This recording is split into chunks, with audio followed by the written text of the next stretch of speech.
ബഹുമാന്യരായ എല്ലാ പ്രേക്ഷകർക്കും ശ്രീഭദ്ര ജ്യോതിഷത്തിലേക്ക് വീണ്ടും സ്വാഗതം. കൊല്ലവർഷം 1200 എന്ന പുതിയ മലയാള വർഷത്തിലെ ഫലങ്ങൾ ആണ് നമ്മൾ പറഞ്ഞുകൊണ്ടിരുന്നത്. ഓരോ നക്ഷത്രക്കാർക്കും അനുഭവപ്പെടുന്ന പ്രത്യേക ഫലങ്ങളെക്കുറിച്ചാണ് പറഞ്ഞുകൊണ്ടിരുന്നത്. അപ്പം പൂരിട്ടാതി നക്ഷത്രമാണ് നമുക്ക് അടുത്തതായിട്ട് ചിന്തിക്കാനുള്ളത്. പൂരിട്ടാതി നക്ഷത്രം രണ്ട് കൂറുകളിലായിട്ടാണ് വരുന്നത്. ആദ്യത്തെ മുക്കാൽ ഭാഗം കുംഭക്കൂറിലും അവസാന പാദം മീനക്കൂറിലുമായിട്ടാണ്. അപ്പോൾ പൂരിട്ടാതി നക്ഷത്രക്കാർക്ക് പൊതുവേ നോക്കുമ്പം ജന്മശനിയുടെ കാലമാണ്. ഏഴരശനിയാണ്. രണ്ട് കൂറുകളിൽപ്പെട്ടവർക്കും ഏഴരശനിയാണ്.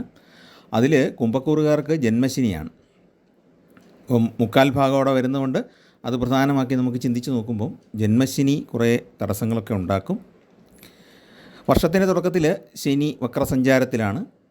അപ്പം അല്പം ഒരു മന്ദത തോന്നിയേക്കാം പല കാര്യങ്ങളിലും. പക്ഷേ ശനി മൂലത്രികോണ സ്ഥിതനായതുകൊണ്ട് തന്നെ ദോഷകാരകനാകുകയില്ല. വലിയ പ്രശ്നങ്ങളൊന്നും അനുഭവിക്കേണ്ടി വരികയില്ല. പക്ഷേ ഒരു ആലസ്യം, ഒരു മടി, അല്ലെങ്കിൽ ഇറങ്ങി പ്രവർത്തിക്കാനുള്ള ഒരു ഉത്സാഹക്കുറവ് എപ്പോഴും അനുഭവപ്പെട്ടുകൊണ്ടിരിക്കും. അതുപോലെ തന്നെ നമ്മുടെ പല കാര്യങ്ങൾക്കും വേണ്ട രീതിയിൽ നമ്മളിപ്പോൾ ഒരു അന്വേഷണം നടത്തി, ഒരു ഓഫീസിൽ പോയി ഒരു കാര്യം ചോദിച്ചിരിക്കുന്നു, അല്ലെങ്കിൽ നമ്മുടെ എന്തെങ്കിലും ശരിയാക്കാനുള്ള ഏതെങ്കിലും രേഖകൾ ഏതെങ്കിലും സ്ഥലത്ത് ചെന്ന് ആവശ്യപ്പെടുന്നു, അല്ലെങ്കിൽ നമുക്ക് എന്തെങ്കിലും നമ്മുടെ ജീവിതവുമായിട്ട് ബന്ധപ്പെട്ടൊരു കാര്യത്തിൽ ഒരു സംശയ നിവാരണത്തിന് വേണ്ടി ആരെയെങ്കിലും സമീപിക്കുന്നു, അല്ലെങ്കിൽ നമ്മളൊരു ഡോക്ടറെ നമ്മുടെ രോഗാവസ്ഥ അറിയാൻ വേണ്ടി സമീപിക്കുന്നു. ഇവിടെ നിന്നൊന്നും നമുക്ക് കൃത്യമായൊരു മറുപടി കിട്ടുന്നില്ല. അത് വലിയൊരു കൺഫ്യൂഷൻ നമുക്ക് ഉണ്ടാക്കും. അതുപോലെ തന്നെ കടങ്ങൾ വർദ്ധിക്കാനിടയുള്ളൊരു കാലഘട്ടമാണ്. ചെറിയ രോഗങ്ങൾ, ജലദോഷം പോലുള്ള രോഗങ്ങൾ പോലും വിട്ടുമാറാനായിട്ട് കൂടുതൽ സമയമെടുക്കും. ചിലപ്പം 2 ആഴ്ചയോ 3 ആഴ്ചയോ ചിലപ്പോൾ ഒരു മാസമോ അതിൽ കൂടുതലുമൊക്കെ ഒരു സാധാരണ ജലദോഷം പോലും മാറാനായിട്ട് എടുക്കുന്ന ഒരു കാലഘട്ടമാണ്. എന്നാൽ വലിയ ആരോഗ്യ പ്രശ്നങ്ങളൊന്നും ഉണ്ടാകുന്നില്ല എന്നുള്ളതൊരു ആശ്വാസമാണ്. പക്ഷേ ഈ ഏഴര ശനി കാലം ആയതുകൊണ്ട് ഈ രീതിയിലുള്ള കുറേ ബുദ്ധിമുട്ടുകൾ ഉണ്ടാകും. വിവാഹ കാര്യങ്ങൾ കുറച്ചുകൂടെ നീണ്ടുപോകാനാണ് സാധ്യതയുള്ളത്. ബിസിനസ് കാര്യങ്ങൾ നോക്കുമ്പോൾ മിതമായ ആദായം ലഭിക്കുന്ന ഒരു കാലഘട്ടമാണ്. വലിയ തോതിൽ വൻതോതിലുള്ള ലാഭങ്ങളോ വലിയ ലോട്ടറികളോ ഒന്നും കിട്ടാനുള്ള സാധ്യതയില്ല. പക്ഷേ ഒരു മിനിമം ആദായം കിട്ടിക്കൊണ്ടിരിക്കുകയും ചെയ്യും. നഷ്ടം വരികയില്ല, സാധ്യതയില്ല. കുറച്ച് സംഘർഷങ്ങളൊക്കെ ഉണ്ടാകും. ചില സന്ദർഭങ്ങളിൽ നമുക്ക് ഉദ്ദേശിക്കുന്ന രീതി ബിസിനസ് മുന്നോട്ട് പോകുന്നില്ല എന്നൊക്കെയുള്ള ചില കൺഫ്യൂഷനുകളുണ്ടാകും. ഈ മനസ്സിനുണ്ടാകുന്ന ചില ഉത്കണ്ഠകൾ, ആശങ്കകൾ, സങ്കീർണമായ ചില ചിന്തകൾ, ഇതൊക്കെയാണ് നമ്മളെ ബുദ്ധിമുട്ടിക്കാൻ ഇടയുള്ള കാര്യങ്ങൾ. അതിൽ എരുതിയിൽ എണ്ണ ഒഴിക്കുന്ന പോലെ ചിലർ വന്ന് അഭിപ്രായം പറയുകയും ചെയ്യും. അതുകൊണ്ട് എനിക്കൊരു കാര്യം റിക്വസ്റ്റ് ചെയ്യാനുള്ളത്, നമ്മുടെ വ്യക്തിത്വം അനുസരിച്ച് നമ്മുടെ ചിന്താഗതിയും നമ്മുടെ ജീവിത പങ്കാളിയുടെയോ മക്കളുടെയൊക്കെ അഭിപ്രായം തേടാം. അതിനപ്പുറത്തോട്ട് അയൽക്കാരൻ പറയുന്നതിനോടോ മറ്റൊരു ബന്ധു വന്ന് ഉപദേശിക്കുന്നതിനോടോ അതെല്ലാം അങ്ങ് അംഗീകരിക്കണം എന്ന് നമുക്ക് പറയാൻ കഴിയില്ല. ചിന്തിച്ച് നമുക്ക് പറ്റിയത് ഏതാണ് എന്ന് നോക്കിയിട്ട് മാത്രം ആശയങ്ങൾ സ്വീകരിക്കുക.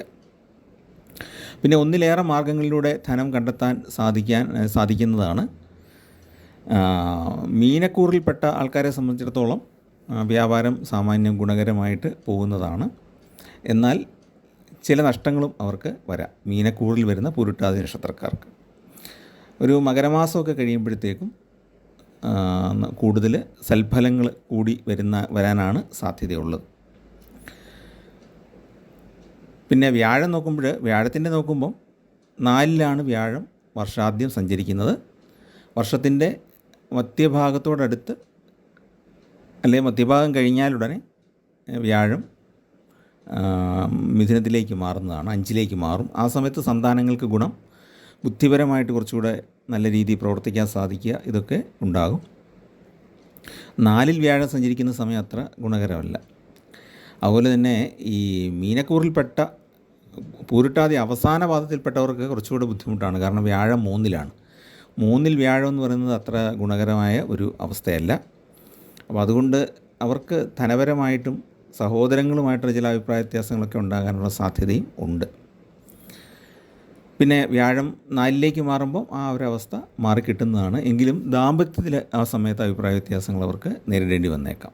കുംഭക്കൂറിൽപ്പെട്ട പൂരിട്ടാതി ആദ്യ മുക്കാൽ ഭാഗത്തുള്ളവർക്ക് വ്യാഴം 5ലേക്ക് മാറുന്ന, അതായത് മെയ് 18 ഒക്കെ ആകുമ്പോഴത്തേക്കും, അല്ലെങ്കിൽ മെയ് പകുതി കഴിയുമ്പോഴത്തേക്കും 2025 ഈ വ്യാഴം മാറുമ്പോഴത്തേക്കും അവർക്ക് ഗുണകരമായ അവസ്ഥകൾ ഉണ്ടാകും.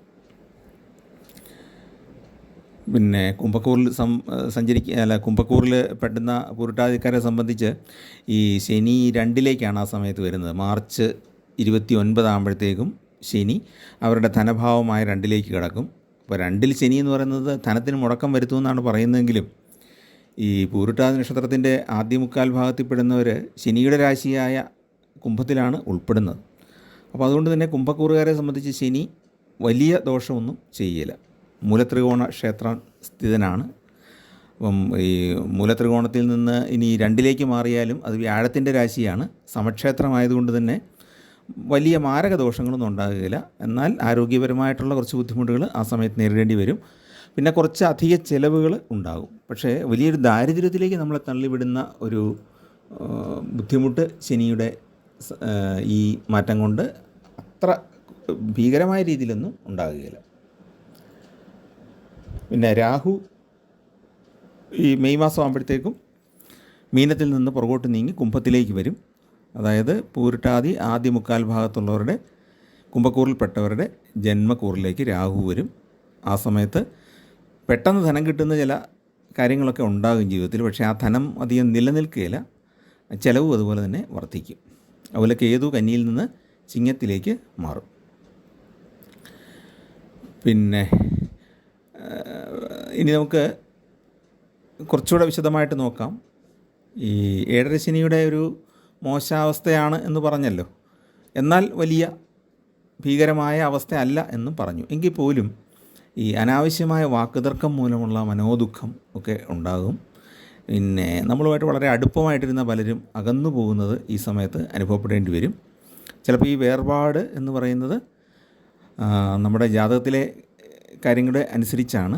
ജാതകത്തിൽ ഈ പറഞ്ഞ പോലെ ശനിയുടെ സ്ഥാനമൊക്കെ മോശമാണ് എന്നുണ്ടെങ്കിൽ ബന്ധുക്കളുടെ വേർപാടൊക്കെ ഉണ്ടാകാം. അതായത് ഭൂമി വിട്ടു പോകുന്ന ഒരവസ്ഥ അവർക്ക് ഉണ്ടാകാം. അതല്ല എന്നുണ്ടെങ്കിൽ ജോലി സംബന്ധമായോ അല്ലെങ്കിൽ വ്യാപാര സംബന്ധമായോ ഒക്കെ വീട് വിട്ട് മാറി നിൽക്കേണ്ട അവസ്ഥ ഉണ്ടാകാം. പിന്നെ പങ്കാളിയുമായിട്ടുള്ള അഭിപ്രായ വ്യത്യാസം പറഞ്ഞല്ലോ. പിന്നെയുള്ളത് ആലോചനയില്ലാത്ത പ്രവൃത്തികൾ മൂലം കുറച്ച് ദോഷാനുഭവങ്ങൾ, അമളികൾ ഒക്കെ സംഭവിക്കാൻ സാധ്യതയുണ്ട്. യാത്രകളിൽ കുറച്ച് സൂക്ഷിക്കേണ്ടതാണ്. അപ്പോൾ ഇതൊക്കെയാണ് നമുക്ക് പൊതുവായിട്ടുള്ള കാര്യങ്ങൾ പറയാൻ. വർഷാദ്യം അടുത്ത സുഹൃത്തുക്കളുമായിട്ടോ ജീവിത പങ്കാളിയായിട്ടോ ഒക്കെ പിണക്കങ്ങളുണ്ടായേക്കാം. നിർബന്ധ ബുദ്ധി കാരണം നമുക്ക് പല ബുദ്ധിമുട്ടുകളും അനുഭവിക്കേണ്ടി വരും. നമ്മൾ നിർബന്ധ ബുദ്ധിയൊക്കെ എടുക്കുമ്പോൾ പ്രായോഗികമാണോ എന്ന് നോക്കിയിട്ട് ചെയ്യുക. പിന്നെ മാനസികമായിട്ട് കുറച്ച് വെല്ലുവിളികൾ, ടെൻഷൻ, ആങ്സൈറ്റിയൊക്കെ ഉണ്ടാകുമെന്ന് പറഞ്ഞാൽ ആശങ്കകളൊക്കെ ഉണ്ടാകും. തൊഴിൽ രംഗത്ത് ക്ലേശങ്ങൾ, അത് മുമ്പേ പറയാൻ വിട്ടുപോയി. തൊഴിൽ രംഗത്ത് ഈ വർഷാദ്യം കുറച്ച് ക്ലേശങ്ങൾ അനുഭവപ്പെടാനുള്ള സാധ്യതയുണ്ട്. എന്നാലൊരു വൃശ്ചികമാസമൊക്കെ ആകുമ്പോഴത്തേക്കും വാഹന ഭാഗ്യത്തിനൊക്കെയുള്ള യോഗമുണ്ട്. അതുപോലെ തന്നെ വീട് വെക്കാനുള്ള യോഗം ഉണ്ടാകും. അപ്പോൾ ഇത് ജാതകത്തിലെ 4ാം ഭാവത്തെ കൂടെ ആസ്പദമാക്കിയായിരിക്കും സംഭവിക്കുന്നത്. 4ാം ഭാവം ശുഭമാവുകയും ശുഭക്ഷേത്ര ദൃഷ്ടി, വ്യാഴത്തിൻ്റെ അനുഗ്രഹമൊക്കെ ഉണ്ടെങ്കിൽ ആ സമയത്ത് വീട് വെക്കാനായിട്ട് സാധിക്കും. പിന്നെ വർഷമധ്യത്തോടെ ബന്ധുക്കൾ അടുത്ത് വരും. ബന്ധുക്കളുമായിട്ട് നല്ല രമ്യതയിൽ മുന്നോട്ട് പോകാൻ സാധിക്കും. പിന്നെ ഒരു കുറച്ച് കടബാധ്യതയൊക്കെ ഉണ്ടാകും എന്ന് പറഞ്ഞല്ലേ. എന്നാൽ പോലും വലിയ മാരകമായ രീതിയിൽ നമ്മുടെ ജീവിതത്തെ അടിച്ചമർത്തുന്ന രീതിയിൽ, അടി തകർക്കുന്ന രീതിയിൽ ഒന്നും പ്രശ്നം ഉണ്ടാകുകയില്ല. പിന്നെ കണ്ണ് സംബന്ധിച്ച് ചില അസുഖങ്ങളൊക്കെ ഉണ്ടാകാം.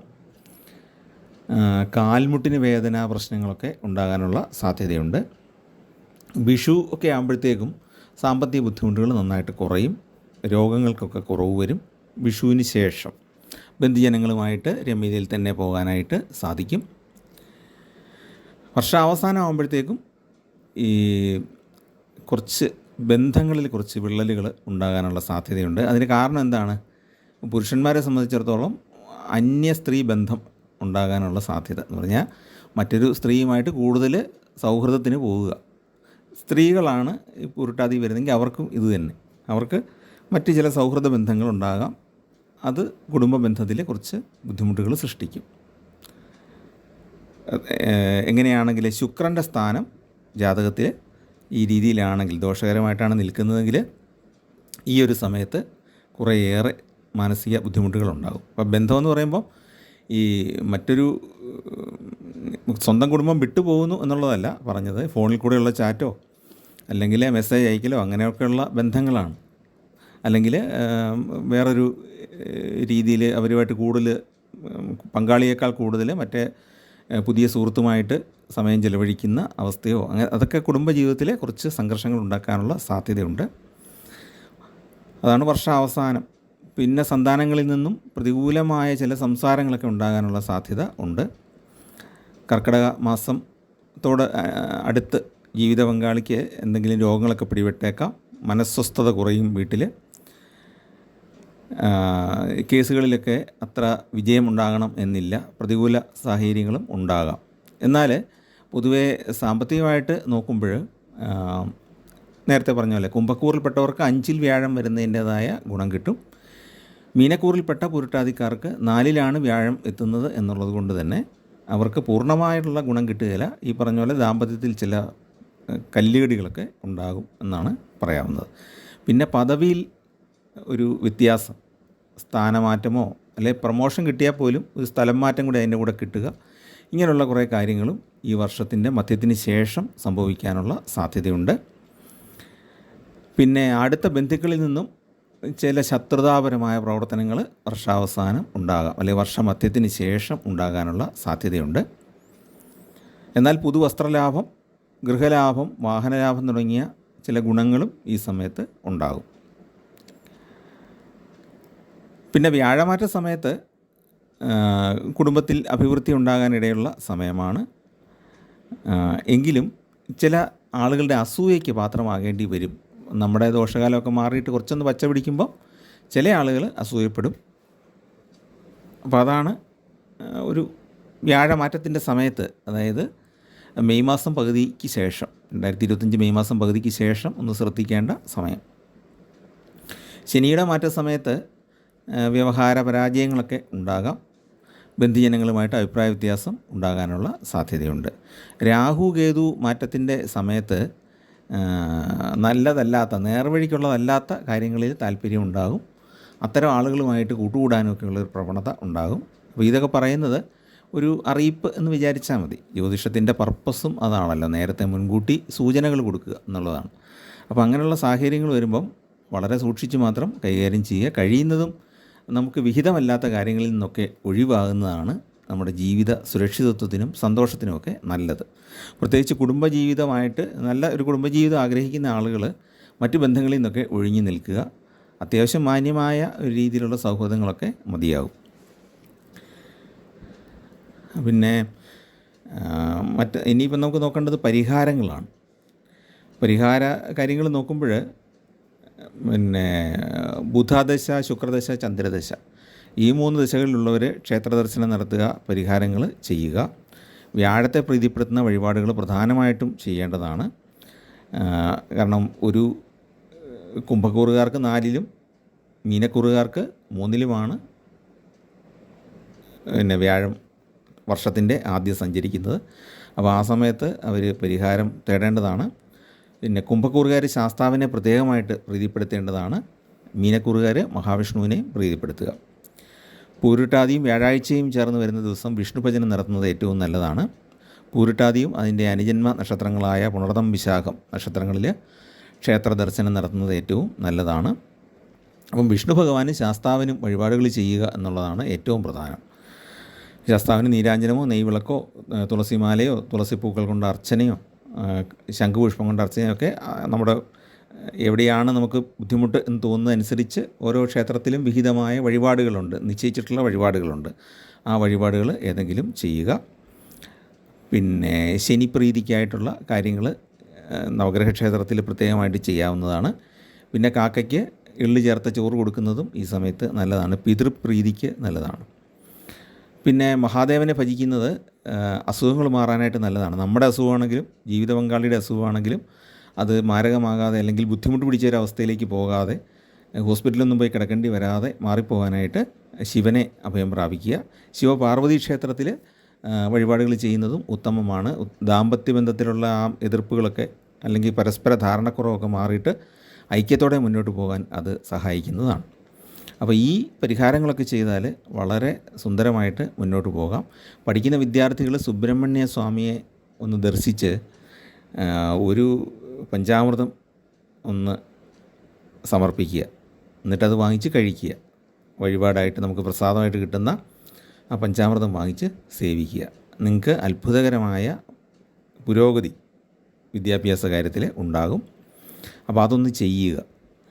വിദ്യാർത്ഥികളെ സംബന്ധിച്ച് പ്രത്യേകം പറഞ്ഞു എന്നുള്ളത്, പുരുട്ടാതി 2 കൂറുകളിൽപ്പെട്ടവർക്കും അത് ചെയ്യാം. പുരുട്ടാതി നക്ഷത്രത്തിൽപ്പെട്ട എല്ലാവർക്കും ചെയ്യാവുന്നൊരു വഴിപാടാണ് സുബ്രഹ്മണ്യ സ്വാമിയെ ഒന്ന് പ്രീതിപ്പെടുത്തുക എന്നുള്ളത്. അത് വർഷത്തിൻ്റെ ആദ്യം തന്നെ ചെയ്യുകയാണെങ്കിൽ ഏറ്റവും നല്ലതാണ്. നിങ്ങൾ ചെയ്ത ശേഷം നിങ്ങൾക്കത് മനസ്സിലാകും ആ സമയത്ത് എന്താണ് വ്യത്യാസം വരുന്നുള്ളത്. പഠനത്തിൽ ഉത്സാഹമൊക്കെ നന്നായിട്ട് വർദ്ധിക്കുന്നത് സ്വയം അനുഭവിച്ചറിയാനായിട്ട് സാധിക്കും. അപ്പോൾ ഈ പരിഹാരങ്ങളൊക്കെ ചെയ്യുക, നല്ല രീതിയിൽ മുന്നോട്ട് പോവുക. ചാനൽ ഇഷ്ടപ്പെട്ടെങ്കിൽ ഒന്ന് സബ്സ്ക്രൈബ് ചെയ്യുകയും നിങ്ങളുടെ പരിചയക്കാർക്കും സുഹൃത്തുക്കൾക്കൊക്കെ ഒന്ന് ഷെയർ ചെയ്ത് കൊടുക്കുകയും ചെയ്യുക. എല്ലാവർക്കും നന്മയുണ്ടാകട്ടെ എന്ന് പ്രാർത്ഥിക്കുന്നു. എല്ലാ കുഞ്ഞുങ്ങൾക്കും, പൂരുട്ടാതി നക്ഷത്രക്കാരായ കുഞ്ഞുങ്ങൾക്കൊക്കെ നല്ല അഭിവൃദ്ധി ജീവിതത്തിൽ പഠന പുരോഗതിയും ഒക്കെ ഉണ്ടാകട്ടെ എന്ന് പ്രാർത്ഥിക്കുന്നു. നമസ്കാരം.